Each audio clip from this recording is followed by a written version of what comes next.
प्यारे बच्चों, आज हम ऊपर वाली गिनती को देखकर नीचे वाले खानों में लिखेंगे। ऊपर वाले पहले खाने में क्या लिखा हुआ है? शाबाश। अब मैं लिख रही हूँ 1। क्या लिख रही हूँ? 1। अगले खाने में क्या लिखा हुआ है? शाबाश, बिल्कुल सही बताया।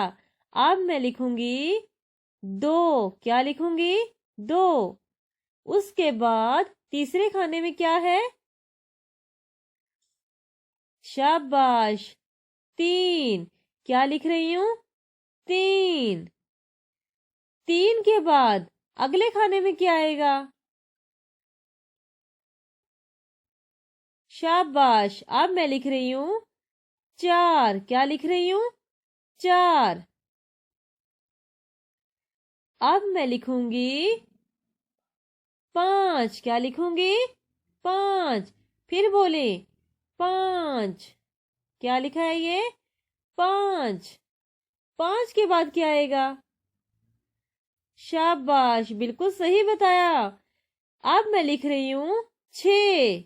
क्या लिखा है ये? 6। 6 के बाद क्या आएगा?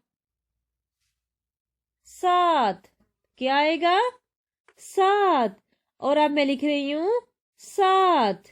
गौर से देखे, क्या लिखा है ये? 7। 7 के बाद क्या आएगा? शाबाश, बिल्कुल सही बताया। अब मैंने लिखा है 8। क्या लिखा है? 8। 8 के बाद क्या आएगा? शाबाश, बिल्कुल सही बताया। 9। क्या आएगा? 9। क्या आएगा? 9।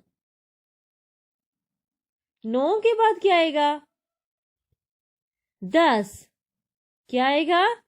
10। और अब हम इस खाने में क्या लिखेंगे? 10। क्या लिखेंगे? 10। फिर से बोलें 10।